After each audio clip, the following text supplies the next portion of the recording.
Por entre as areias do antigo Oriente Médio, histórias foram sussurradas ao redor de fogueiras, passadas de geração em geração muito antes de qualquer livro ser escrito. Homens olhavam para o céu e, sem saber ao certo quem escutava, clamavam por respostas. E, entre os muitos nomes usados para se dirigir ao divino, havia um que aparecia com uma força singular: Yahweh. O curioso é que esse nome surge em contextos anteriores à fundação da nação de Israel. Isso levanta uma questão que poucos ousam explorar. Será que Yahvé já era conhecido, reverenciado e invocado muito antes que Israel existisse como povo? A resposta é direta.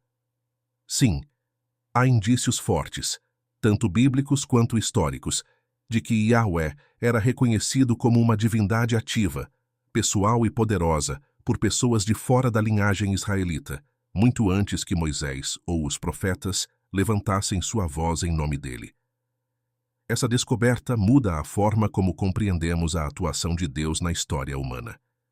Revela que a busca pelo eterno não começou com uma única tribo, mas atravessa épocas, povos e fronteiras culturais. Não se trata de um Deus confinado a um território, mas de uma presença que sempre se manifestou a quem o buscasse com sinceridade. A questão do nome de Deus tem mais peso do que pode parecer à primeira vista. Em tempos antigos, conhecer o nome de uma divindade significava ter algum tipo de acesso ou relação com ela. Era mais que uma designação. Era uma porta para um vínculo, uma forma de revelar identidade, essência e propósito. Então, quando encontramos referências ao nome Yahweh em textos tão remotos como os primeiros capítulos de Gênesis, algo dentro da narrativa bíblica se amplia. Já não falamos de um Deus que apenas se revelou a Moisés no deserto, mas de uma presença que acompanhava a humanidade desde muito antes. A teologia tradicional ensina que Deus sempre existiu. A questão aqui é: até que ponto ele já havia se feito conhecido? Quando Moisés ouve a voz que sai do meio da sarça em chamas e pergunta qual é o nome daquele que o envia, a resposta é enigmática: Eu sou o que sou. A resposta não apenas afirma a existência eterna, mas apresenta um nome que carrega em si mesmo uma profundidade existencial e divina: Yahweh. Porém, se formos atentos ao texto bíblico, notamos que esse nome não surge ali pela primeira vez. Ele já está presente em Gênesis, séculos antes de Moisés nascer. Esse detalhe frequentemente passa despercebido porque estamos acostumados a ler a narrativa bíblica como uma sequência linear de revelações. Porém, quando se observa com atenção, percebe-se que Yahweh era invocado por personagens que antecedem os patriarcas. No 4º capítulo de Gênesis, há um momento em que, após o nascimento de Enos, filho de Sete, o texto afirma que foi então que os homens passaram a invocar o nome do Senhor. No texto original em hebraico, a palavra usada ali é YKWH, Yahweh. Como isso é possível se a revelação desse nome, segundo a narrativa tradicional, só viria muito tempo depois? Essa é uma das chaves que abrem o entendimento para algo maior. O conhecimento de Deus não esteve restrito a uma linhagem, a um idioma ou a uma cultura. O Criador estava presente desde o início, respondendo a vozes sinceras, revelando-se a corações que o buscavam mesmo sem compreender completamente quem ele era. O mais surpreendente é perceber como essa presença divina, mesmo sendo reverenciada por nomes distintos, carregava traços comuns em diversas tradições antigas. O monoteísmo, por exemplo, é uma ideia que muitos imaginam surgir exclusivamente com os hebreus. No entanto, registros como os hinos a Atom, no Egito Antigo, ou as referências ao Deus Altíssimo entre povos semíticos sugerem que a percepção de um único Deus Criador não era completamente estranha fora da tradição israelita. Esse ponto não reduz a importância da revelação bíblica, mas a amplia. Significa que Deus não esperou por um povo específico para começar a agir. Ele se manifestava onde havia espaço para ser escutado. Ao longo das páginas da história, vemos surgirem pessoas que, de diferentes origens e contextos, desenvolveram uma fé verdadeira em algo maior. Nem todas sabiam o nome, nem todas tinham as palavras certas, mas muitas reconheciam a mesma presença invisível que guiaria, mais tarde, Israel no deserto. É nesse entrelaçamento de vozes antigas, clamores esquecidos e nomes preservados que começamos a compreender a profundidade do que significa o nome Yahweh. Um nome que ecoa não como criação de uma cultura, mas como reflexo de uma realidade maior. Deus nunca esteve ausente, mesmo quando os homens ainda tentavam nomeá-lo. E o fato de esse nome aparecer em contextos anteriores à história de Israel não contradiz a fé bíblica, mas a fortalece. Indica que a aliança com um povo foi parte de um plano mais amplo e não seu início absoluto. É possível, então, que a verdadeira história do nome Yahweh não comece com Moisés, mas sim com os primeiros que olharam para o céu e, sem saber exatamente o que diziam, chamaram pelo Criador. Porque onde há busca honesta, há espaço para a revelação, e é nesse caminho que o roteiro começa a se desenrolar, entre vozes antigas e nomes sagrados, em uma jornada que ainda hoje convida quem ouve a se perguntar: desde quando conhecemos o Deus que se revela como Yahweh? O nome Yahweh, que carrega consigo uma identidade divina única, não surgiu pela primeira vez nos lábios de Moisés diante da sarça ardente. Ainda que aquele momento seja lembrado como a revelação formal do nome ao povo de Israel, os registros mais antigos das Escrituras apontam para algo anterior, algo que desafia a cronologia tradicional. No 4º capítulo de Gênesis, muito antes do surgimento de Abraão ou da formação das tribos de Israel, o texto afirma que os homens começaram a invocar o nome do Senhor. A palavra utilizada ali no hebraico original é o tetragrama YPHWH, a forma mais antiga registrada do nome Yahweh. Esse detalhe não é casual. Gênesis capítulo 4 descreve os descendentes de Adão após a morte de Abel e o nascimento de Sete. Em determinado momento, nasce Enos, e o relato bíblico registra que foi então que começou a invocação do nome do Senhor. É importante destacar que esse evento ocorre, segundo estimativas cronológicas bíblicas tradicionais, por volta do 3º milênio antes da Era Comum, ou seja, mais de 1000 anos antes de Moisés subir o Monte Sinai. Ao longo da tradição judaica, comentaristas como os massoretas preservaram o uso do tetragrama YHWH nos textos sagrados, reconhecendo que sua presença remonta às narrativas mais antigas. Mesmo que os copistas posteriores evitassem pronunciar o nome diretamente, substituindo-o por Adonai ou outros títulos, o texto permaneceu intacto quanto à grafia original. Isso mostra que o nome Yahweh já estava inserido nas primeiras estruturas da fé registrada nas Escrituras. Seguindo a linha do tempo bíblica, outro exemplo marcante aparece em Gênesis capítulo 12. Nesse ponto da narrativa, temos o chamado de Abraão, então conhecido como Abrão, que, ao chegar à terra de Canaã, ergue um altar e invoca novamente o nome do Senhor. Mais uma vez, o texto hebraico utiliza o tetragrama, reforçando a continuidade do uso do nome Yahweh por personagens que viveram bem antes da aliança estabelecida com Moisés. O que torna esse dado tão significativo é o contexto em que Abraão se encontrava.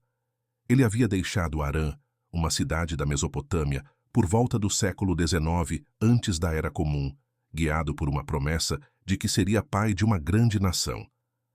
Ao chegar em Canaã, sua primeira ação registrada é construir um altar e invocar Yahweh não um novo nome, não uma divindade recém-descoberta, mas um nome familiar, reverenciado, cuja presença era reconhecida.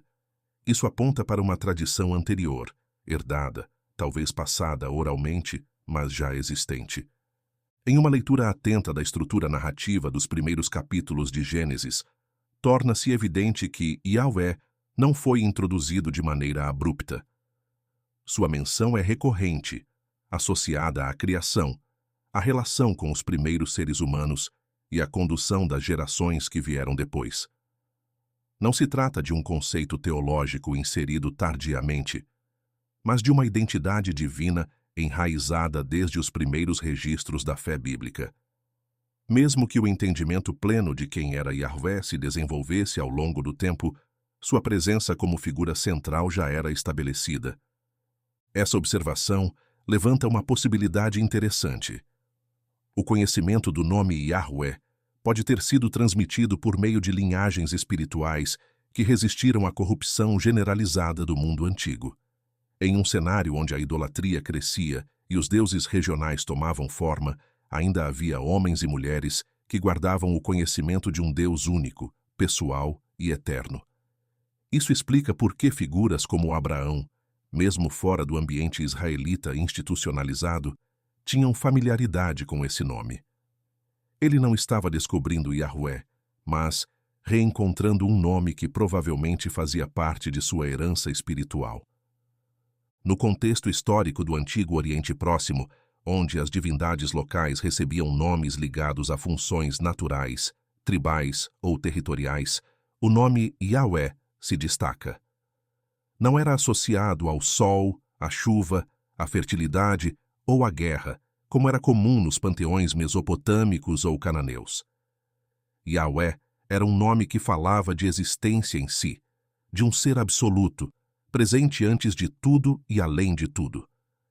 Esse aspecto o separa das demais divindades e confere à tradição bíblica uma originalidade profunda, a de um Deus que não depende da criação para existir, mas que é fonte dela. Estudos linguísticos reforçam essa ideia. O nome Yahvé é geralmente associado ao verbo hebraico hayá, que significa ser ou existir.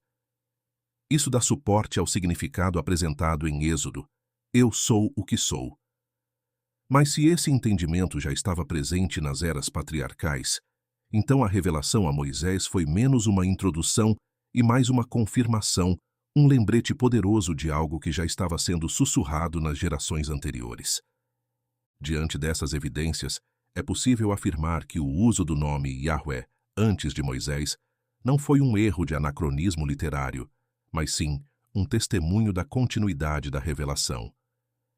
Yahvé se manifestava desde o início da humanidade, ainda que muitos tivessem se afastado.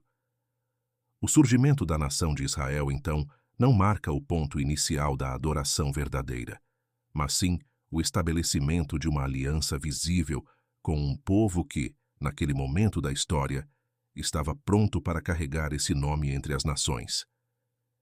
Esse entendimento transforma a forma como lemos as Escrituras. Ao invés de uma linha estreita de revelação, vemos uma rede mais ampla, onde Yahvé sempre esteve presente. A história de sua adoração não começa em uma montanha com tábuas de pedra, mas em altares antigos, em vozes que clamavam no silêncio e em corações que buscavam, mesmo sem saber todos os detalhes, por aquele que é, que era e que sempre será. Enquanto se observa o surgimento do nome Yahvé em tempos muito anteriores ao Sinai, um personagem misterioso surge nas Escrituras e rompe completamente com a ideia de que a revelação do Deus verdadeiro esteve confinada a uma linhagem específica. Esse personagem é Melquisedeque. Pouco é dito sobre ele, mas o suficiente para provocar reflexões profundas sobre a abrangência da atuação divina fora das fronteiras de Israel. A única menção direta a Melquisedeque no livro de Gênesis aparece no capítulo 14. Naquele momento, Abrão, ainda antes de receber o nome Abraão, retorna de uma batalha contra reis do Oriente. Ele havia resgatado seu sobrinho Ló e recuperado os bens saqueados da cidade de Sodoma. Ao regressar, ele é surpreendido por uma figura incomum, um rei que também exerce uma função espiritual. Melquisedeque é apresentado como soberano de Salém, uma cidade identificada por muitos estudiosos como a antiga Jerusalém, e sacerdote do Deus Altíssimo. Ele traz pão e vinho, abençoa Abrão em nome desse Deus e, em resposta, Abrão entrega a ele 1/10 de tudo que havia conquistado. Esse episódio, embora breve, é carregado de implicações teológicas. Primeiro, a identidade do Deus que Melquisedeque representa é revelada pela expressão Deus Altíssimo, Criador dos céus e da terra, título que em hebraico é El Elyon. Essa designação não é casual. Entre os povos do Crescente Fértil, era comum o uso de títulos elevados para se referir a divindades supremas.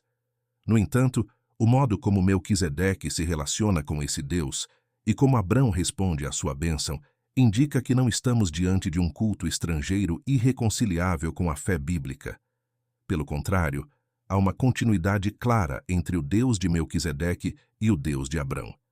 Eles reconhecem o mesmo Ser Supremo. Outro detalhe significativo é que Melquisedeque aparece sem genealogia. Não há menção a seus pais, nem a sua linhagem. Isso é raro na literatura do Antigo Testamento, onde a descendência era uma forma importante de validação espiritual e social. A ausência de antecedentes sugere que Melquisedeque está sendo apresentado como alguém que representa uma autoridade espiritual independente das estruturas patriarcais ou levíticas que seriam estabelecidas mais tarde. Mais adiante, no livro de Hebreus, essa característica ganha destaque. O autor da epístola dedica parte do capítulo 7 à figura de Melquisedeque, associando-o diretamente a Cristo. Ele o descreve como alguém sem pai, sem mãe, sem início nem fim, comparável ao Filho de Deus. A associação não afirma que Melquisedeque era o Cristo, mas sim que sua função sacerdotal antecipava um modelo eterno e superior, desvinculado da linhagem sacerdotal de Levi. Ele representa um tipo de sacerdócio universal, eterno, não limitado pelas instituições religiosas futuras. Essa conexão lança luz sobre o modo como Deus se revelou antes da lei. Melquisedeque não era israelita, tampouco fazia parte de qualquer tribo associada à religião mosaica. Ainda assim, ele servia ao Deus verdadeiro e agia como mediador espiritual. Isso mostra que a atuação divina não foi contida por fronteiras étnicas ou religiosas. Yahweh, ainda que chamado aqui por outro título, já estava presente em cidades fora da história de Israel, sendo reconhecido e adorado por líderes que viviam de acordo com sua vontade, mesmo sem o respaldo da lei ou das promessas feitas a Abraão. Além disso, o gesto de Abrão ao entregar os dízimos a Melquisedeque é de profundo significado. Ele reconhece naquele sacerdote uma autoridade superior. Isso acontece antes da formação da nação, antes das tribos, antes da codificação de normas religiosas. Abrão, considerado o pai da fé, submete-se espiritualmente à bênção de um homem que representa a presença de Deus numa cidade estrangeira. A narrativa, portanto, sugere que a presença de Yahweh nunca esteve restrita ao que mais tarde seria o povo de Israel. Ela estava se manifestando entre homens justos em lugares improváveis. É importante destacar que o nome da cidade onde Melquisedeque reinava, Salém, é relacionado à palavra Shalom, que significa paz. O fato de que o sacerdote do Deus Altíssimo governa um lugar ligado à paz reforça a ideia de que sua autoridade se baseava em valores compatíveis com o caráter divino: justiça, harmonia e reverência ao Criador. Não se trata de uma figura folclórica ou simbólica, mas de um exemplo concreto de que o relacionamento com Deus era possível fora do escopo que viria a ser formalizado com Israel. Ao olhar para essa narrativa com mais atenção, torna-se evidente que Deus não aguardou o surgimento de uma estrutura religiosa para começar a agir no mundo. Ele já operava por meio de figuras como Melquisedeque, antecipando realidades espirituais que só seriam plenamente compreendidas séculos depois.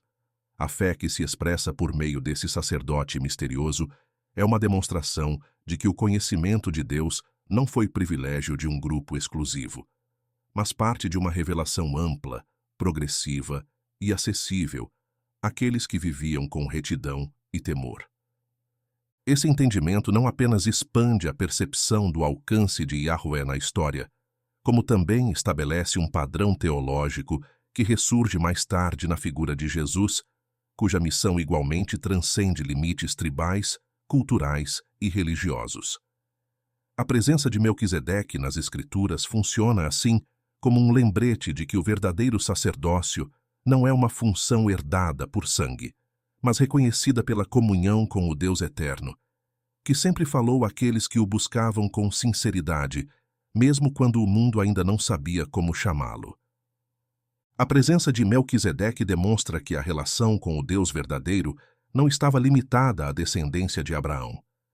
Essa percepção se torna ainda mais evidente quando se observa outras figuras bíblicas que, apesar de estarem fora da linhagem israelita, demonstram conhecimento direto e reverência pelo Deus conhecido como Yahweh. Entre essas personagens, duas se destacam pela clareza com que interagem com o divino: Jetro, o sogro de Moisés, e Jó, o protagonista de uma das obras mais antigas e enigmáticas das Escrituras. Jetro é apresentado no livro do Êxodo como sacerdote em Midian, uma terra ao sul de Canaã, habitada por um povo nômade que tinha tradições religiosas próprias. Ele surge na narrativa em um momento crítico da vida de Moisés. Após fugir do Egito por ter matado um egípcio, Moisés encontra refúgio entre os midianitas, casa-se com uma das filhas de Jetro e passa anos como pastor sob sua orientação. É significativo que, mesmo antes do chamado divino no Monte Horebe, Moisés esteja vivendo sob a tutela espiritual de um sacerdote que já servia ao verdadeiro Deus. Ao analisar o encontro posterior entre Jetro e Moisés, após a libertação do povo hebreu do Egito, é possível perceber que Jetro reconhece de maneira explícita a ação de Yahweh. Ao ouvir o relato das maravilhas operadas em favor dos israelitas, ele exalta o nome do Senhor e declara que Yahweh é maior do que todos os deuses. Além disso, oferece sacrifícios e participa de um banquete junto aos anciãos de Israel, um gesto que não seria permitido caso ele representasse um culto pagão. O texto bíblico não apresenta resistência à presença de Jetro.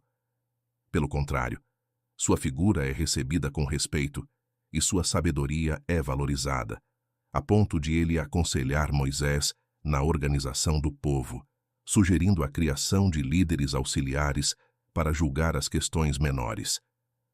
Essa aceitação demonstra que Jetro não apenas conhecia o nome de Yahweh, mas já cultivava uma relação com ele antes da entrega da lei no Sinai. Sua autoridade espiritual era reconhecida mesmo sem ligação sanguínea com Israel. É possível que os midianitas, descendentes de Midian, filho de Abraão com Quetura, tenham preservado um conhecimento sobre o Deus verdadeiro ao longo das gerações, mesmo em meio à influência de outros cultos regionais. Essa hipótese, embora não confirmada de forma explícita, ajuda a compreender como Jetro pôde exercer um sacerdócio legítimo diante do Criador. Enquanto Jetro representa a figura do sacerdote que viveu em tempos paralelos ao início da história de Israel como nação, Jó nos transporta a uma era ainda mais distante, em uma região fora dos limites geográficos tradicionais da narrativa hebraica. O livro de Jó não indica com precisão quando os acontecimentos descritos ocorreram, mas diversos estudiosos apontam para uma datação muito antiga, possivelmente entre os séculos XIX e XVI, antes da Era Comum. Seu local de origem, a terra de Uz, era situada a leste do território de Canaã, provavelmente em regiões próximas à Arábia ou Edom. O que chama a atenção na história de Jó é a profundidade teológica que ele expressa.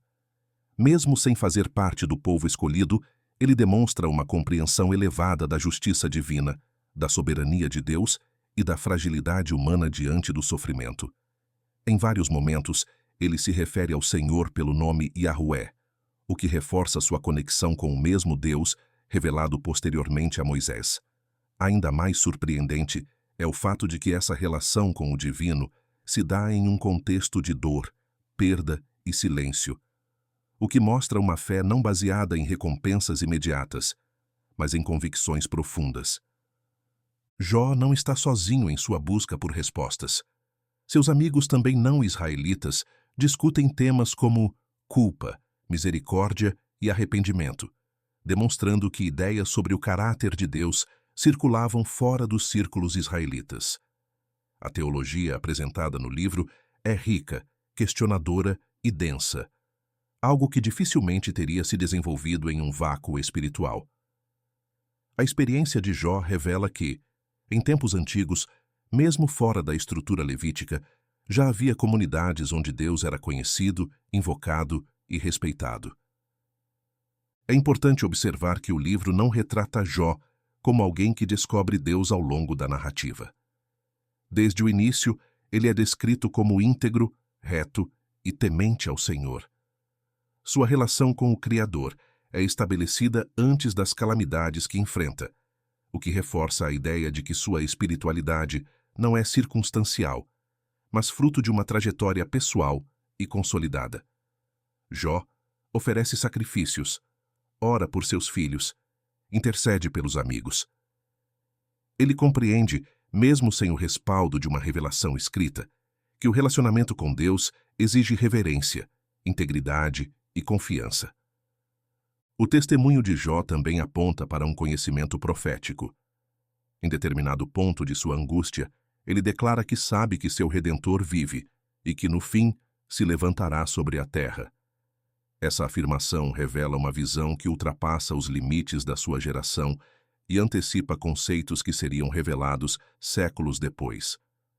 Mesmo envolto em dúvidas e contradições, ele mantém viva a esperança em um Deus pessoal, justo e redentor.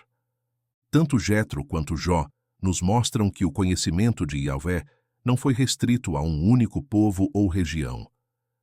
Deus falava com quem estava disposto a ouvir, mesmo nas sombras da história, longe dos grandes eventos e dos marcos religiosos institucionais. Essas figuras reforçam que a presença de Deus se manifestava entre aqueles que cultivavam o temor, a retidão e a busca sincera, ainda que não possuíssem a linhagem ou os símbolos do povo escolhido.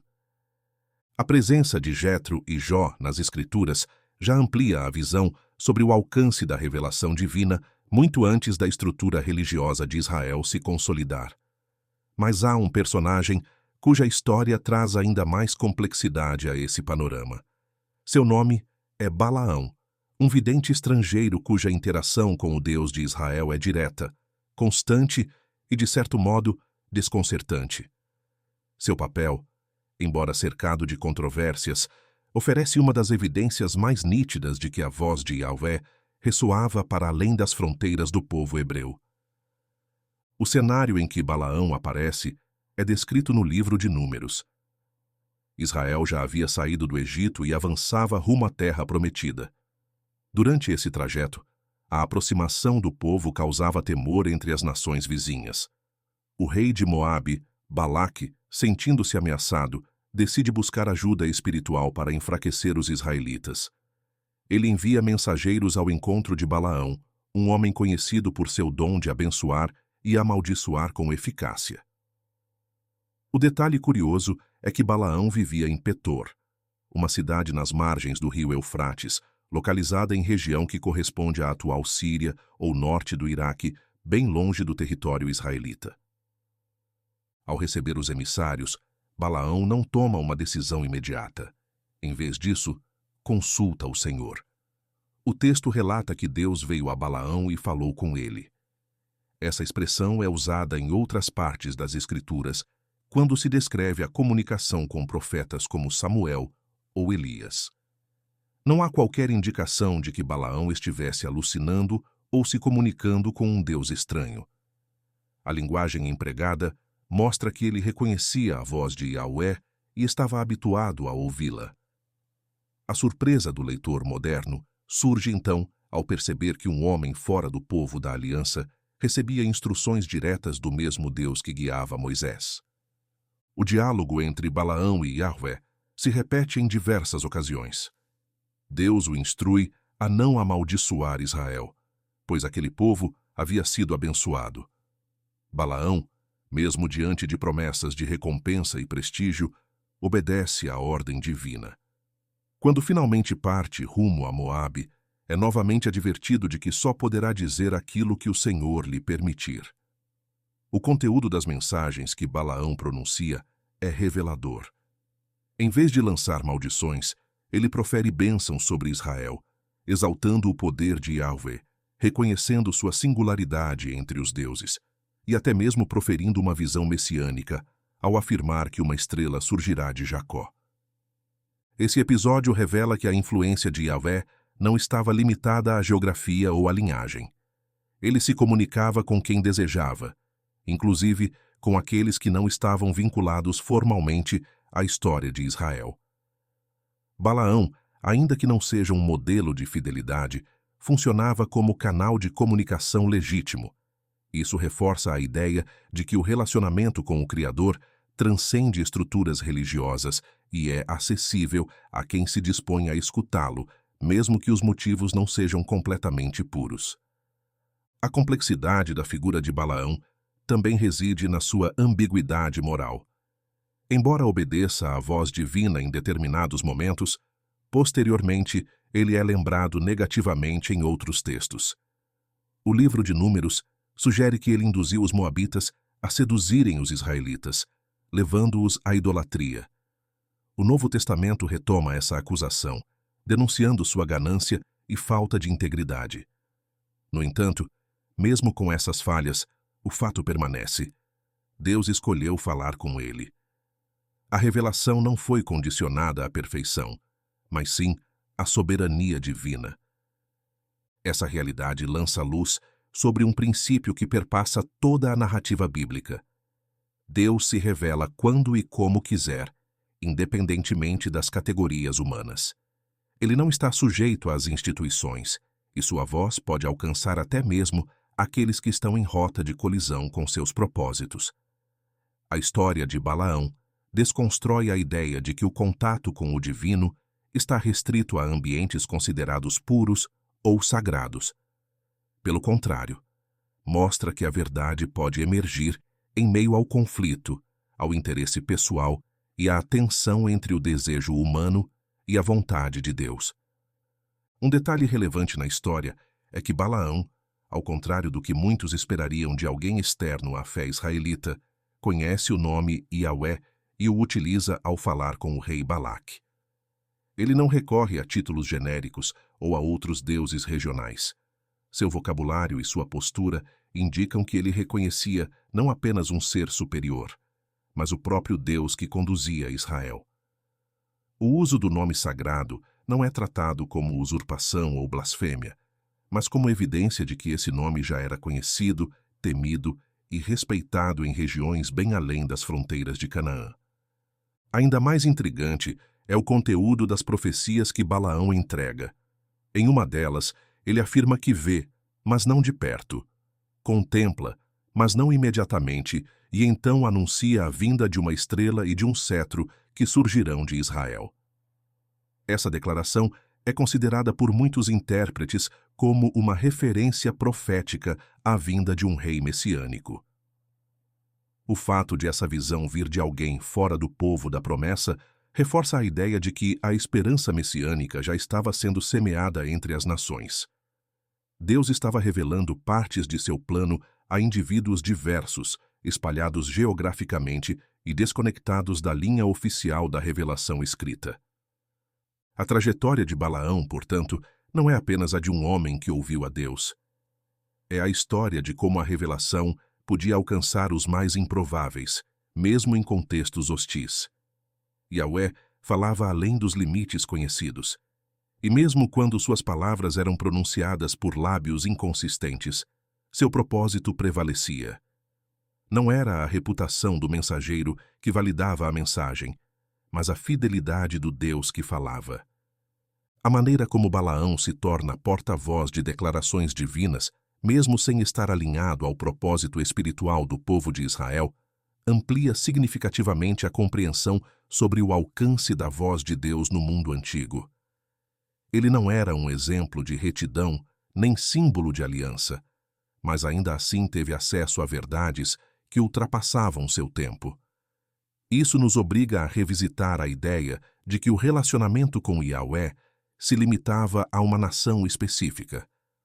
Ao contrário, a revelação parece ter surgido com intensidade variada em diversos cantos da terra, atingindo figuras que viviam à margem do relato bíblico principal. Esse padrão não está isolado em Balaão. Quando se observa com atenção a estrutura das Escrituras, desde Gênesis até os livros proféticos, é possível perceber uma linha coerente que aponta para a atuação de Yahweh entre povos distintos. Em diversas passagens, Deus interage com reis estrangeiros, anuncia juízos a nações gentílicas e até estabelece princípios morais universais aplicáveis fora do contexto de Israel. O que se desenha, ao longo desses registros, é a imagem de um Criador que se comunica com toda a humanidade, não com exclusividade étnica ou geográfica. Essa perspectiva se alinha com a afirmação registrada por Paulo em sua carta aos Romanos, onde ele declara que aquilo que se pode conhecer sobre Deus é manifesto entre todos, pois desde a criação, seus atributos invisíveis são claramente percebidos por meio das coisas criadas. A mensagem é simples. Deus sempre esteve acessível e sua presença jamais foi limitada às fronteiras de uma religião institucional. Os sinais de sua existência, sua justiça e sua glória sempre estiveram espalhados entre os povos. Esse entendimento transforma a leitura que fazemos da própria história sagrada. A aliança com Abraão, a entrega da lei a Moisés, o estabelecimento do sacerdócio levítico, todos esses marcos são reais, profundos e necessários, mas não representam o início absoluto da atuação de Deus na Terra. São, na verdade, formas de organização de uma revelação que já estava em curso, consolidando um povo para servir de canal entre o divino e as nações. A eleição de Israel não foi um privilégio isolado, mas uma missão com um objetivo global. A universalidade de Yahweh também se manifesta na forma como ele responde a todos que o buscam com sinceridade. Desde as primeiras gerações, antes da formação de qualquer tradição escrita, há indícios de que pessoas invocavam o nome do Senhor movidas por fé genuína. Essas manifestações de espiritualidade não estavam vinculadas a templos, tribos ou leis. Eram respostas humanas ao chamado silencioso de um Deus que se revelava aos que o desejavam. Essa realidade traz implicações poderosas para o presente. Ela desfaz a ideia de que a espiritualidade verdadeira pertence apenas a um grupo com acesso a textos sagrados ou tradições específicas. Pelo contrário, ensina que o Criador está mais interessado na disposição do coração do que na posição cultural. Pessoas em diferentes regiões, tempos e contextos têm experimentado encontros com o divino, ainda que com vocabulários, rituais ou compreensões parciais. O que une todas essas experiências é a resposta a um chamado que ecoa em toda a criação. Ao reconhecer essa linha de continuidade, percebemos que figuras como Jó, Jetro, Melquisedeque e Balaão são testemunhas desse processo histórico. Cada um, à sua maneira, confirma que a relação com Deus não depende da herança de sangue, mas de uma abertura interior. Eles não representam exceções, mas exemplos de uma verdade maior. Yahweh se permite ser encontrado onde há busca autêntica, ainda que o buscador não esteja dentro da estrutura religiosa formalizada por Israel. Esse padrão de revelação ampla também explica por que muitos povos antigos desenvolveram, mesmo que de forma fragmentada, noções de justiça, sacrifício, eternidade e redenção. Essas intuições não surgem por acaso. Elas são vestígios do diálogo que Deus manteve com a humanidade ao longo das eras. Quando olhamos para civilizações como a egípcia, a mesopotâmica ou a persa, percebemos elementos de transcendência que apontam para algo além do visível. Mesmo que não tenham alcançado uma teologia completa, esses povos expressaram, em suas próprias formas, o desejo de se reconectar com algo maior. O nome Yahweh, nesse contexto, aparece como um ponto de convergência. Ele não é apenas um rótulo entre muitos, mas a expressão de uma identidade divina que carrega em si uma essência de eternidade, presença e ação contínua. Quando esse nome surge na narrativa de Gênesis, ou nos lábios de profetas como Elias e Isaías, ele carrega o peso de séculos de interação divina com a humanidade. Não é um nome novo, mas um nome redescoberto, uma chave antiga que abre portas há muito existentes. Reconhecer a atuação de Yahweh entre os povos antigos nos ajuda a enxergar que a fé não é uma invenção cultural, mas uma resposta humana ao divino. Ela pode ser formalizada por meio de doutrinas e estruturas, mas sua essência é anterior a qualquer sistema. Deus já falava antes da primeira tábua de pedra, antes do primeiro templo, antes do primeiro salmo. E continua falando, não apenas entre os que o conhecem pelo nome, mas entre os que o sentem na consciência, na criação, na busca silenciosa por sentido e verdade.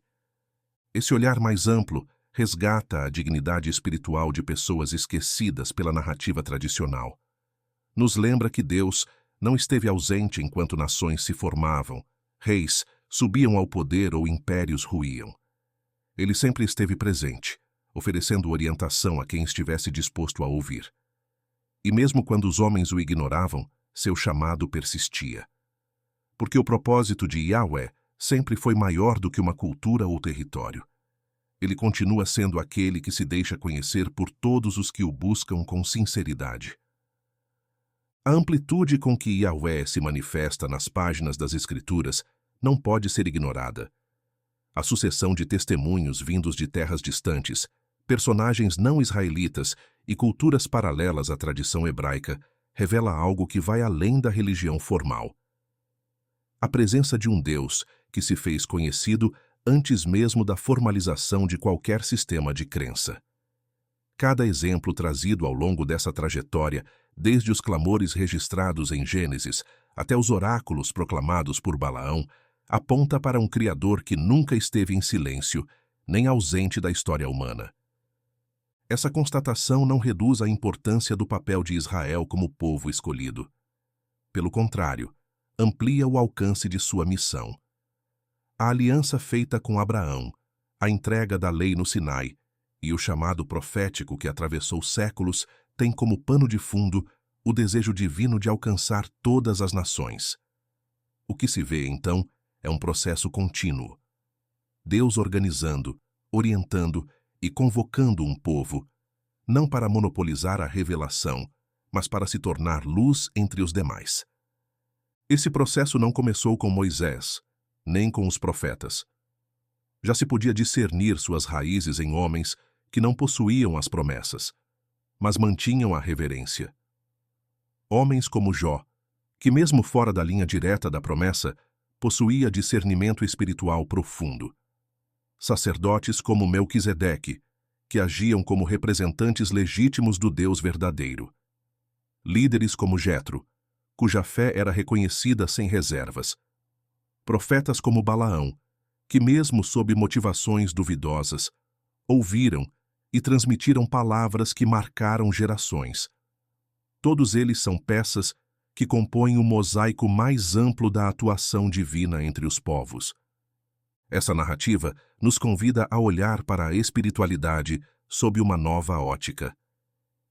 Em vez de imaginar que a verdade espiritual está confinada a determinados lugares, estruturas ou fórmulas, somos desafiados a reconhecer que ela pode emergir em lugares inesperados, em vozes pouco lembradas e em experiências que não se encaixam facilmente em nossos modelos.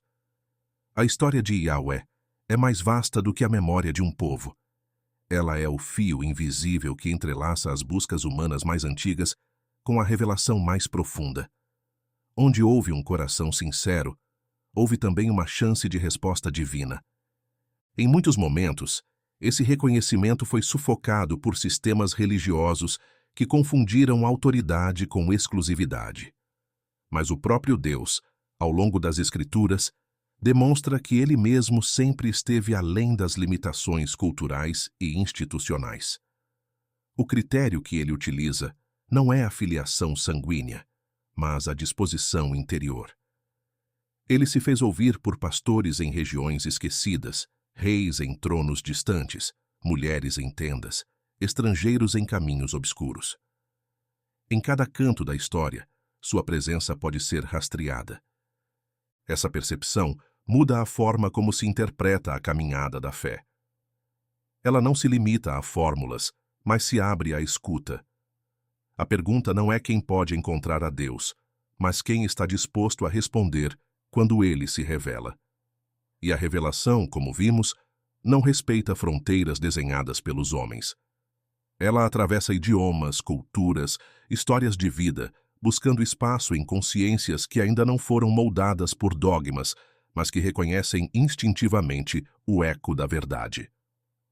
Diante disso, a responsabilidade espiritual se transforma. Saber que Yahweh se revelou antes mesmo da fundação de Israel e que continua se revelando a quem o busca com sinceridade, elimina qualquer pretensão de superioridade religiosa. Ao invés de construir muros, esse entendimento convida à construção de pontes. Ele nos leva a valorizar experiências de fé que talvez não compartilhem nossas referências, mas que trazem em si a marca de um Deus que sempre falou e que ainda fala. O nome Yahweh, que no hebraico remete à existência absoluta, permanece como símbolo dessa presença contínua. Não é uma invenção de uma era ou um título criado por tradição. É a assinatura de um ser que se apresenta como fonte de tudo o que vive. Quando esse nome é invocado por Abraão, por Moisés, por Jó ou por um profeta improvável em terras estrangeiras, o que se reconhece ali não é apenas um som, mas uma presença. Uma identidade que atravessa séculos e se manifesta com a mesma força entre tendas nômades e palácios pagãos. Esse panorama revela que a espiritualidade verdadeira não está na posse de um nome, mas na resposta ao chamado que esse nome representa. Yahweh sempre foi o Deus que se aproxima. Sua história não começa com um povo e não termina com uma tradição. Ela continua por meio daqueles que ouvem e respondem. E essa continuidade não depende de pertencer a um grupo, mas de abrir o coração para a verdade. No fim das contas, não se trata de onde alguém nasceu ou do que herdou. A questão mais profunda é se o coração está disposto a reconhecer uma voz que sempre esteve presente. A história de Yahweh não é propriedade exclusiva de quem a recebeu por herança, mas uma oferta viva para todos que escolhem caminhar ao encontro de quem sempre esteve chamando. Mesmo nas dobras mais esquecidas da história, ele sempre esteve lá, aguardando uma resposta.